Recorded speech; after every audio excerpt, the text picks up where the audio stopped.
دوستو، روشنی T V میں خوش آمدید۔ 7 فروری کو کیوبا نے امریکی اقتصادی ناکہ بندی کے تحت 60 سال مکمل کر لیے، جس نے کمیونسٹ قوم کی قسمت کو گہرا متاثر کیا ہے اور اس کے اٹھائے جانے کے کوئی آثار نظر نہیں آتے۔ اصل میں 3 فروری 1962 کو امریکی صدر جان ایف کینیڈی کی طرف سے حکم دیا گیا تھا۔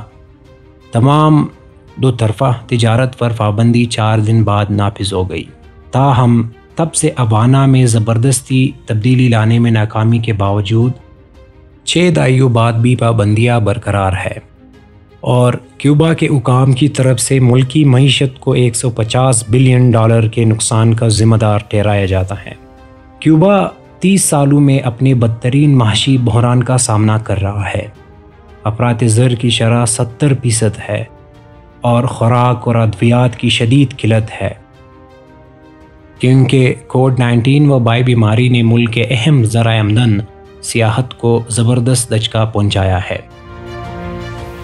دوستو، اس ویڈیو میں ہم 6 دہائیوں پرانی تجارتی پابندی کے بارے میں 5 چیزوں کے بارے میں جاننے کی کوشش کریں گے۔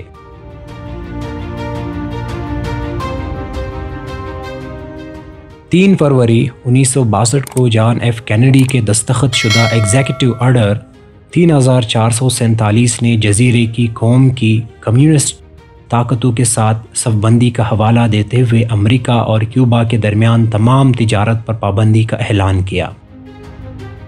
7 فروری کو پابندی کے لاگو ہونے کے موقع پر کینیڈی نے اپنے لیے 1200 کیوبا سگاروں کی کیف کا آرڈر دیا، جو کہ اب امریکی شہریوں کے لیے غیر قانونی ہے۔ اس طرح کی پابندیوں کا مقصد عوامی طور پر کم از کم حکومت کے طرز عمل میں تبدیلی ہے۔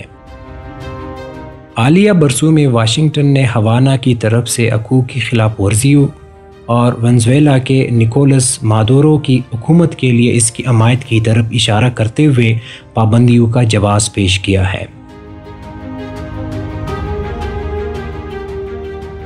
نہ صرف جواز تیار ہوا ہے بلکہ کیوبا کے خلاف کارروائیوں کی اقسام بھی تیار ہوئی ہے۔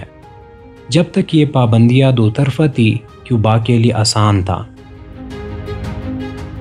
در حقیقت یہ ایک ایسا موضوع تھا جس کا بمشکل ذکر کیا گیا تھا جب ہوانا کو سوویت حمایت حاصل تھی اپنی انقلاب کی پہلی 3 دہائیوں میں۔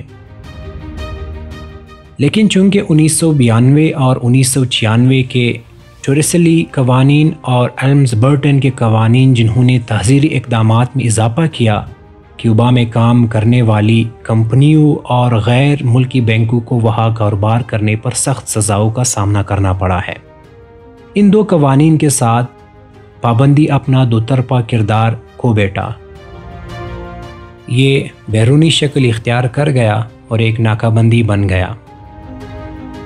کیوبا کی حکومت، جو ناکہ بندی کی اصطلاح بھی استعمال کرتی ہے، کا اندازہ ہے کہ اس کی معیشت کو تقریباً $150 بلین کا نقصان پہنچا ہے۔ 2000 سے خوراک کو پابندیوں سے خارج کر دیا گیا ہے، لیکن پھر بھی کیوبا کو خوراک کے لیے نقد رقم ادا کرنا ہوگی۔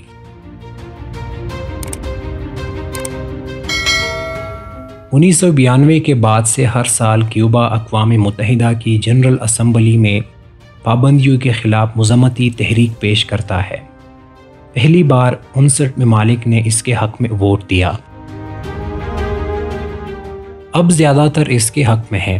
صرف امریکہ اور اسرائیل اس تحریک کے خلاف مسلسل ووٹ دیتے ہیں۔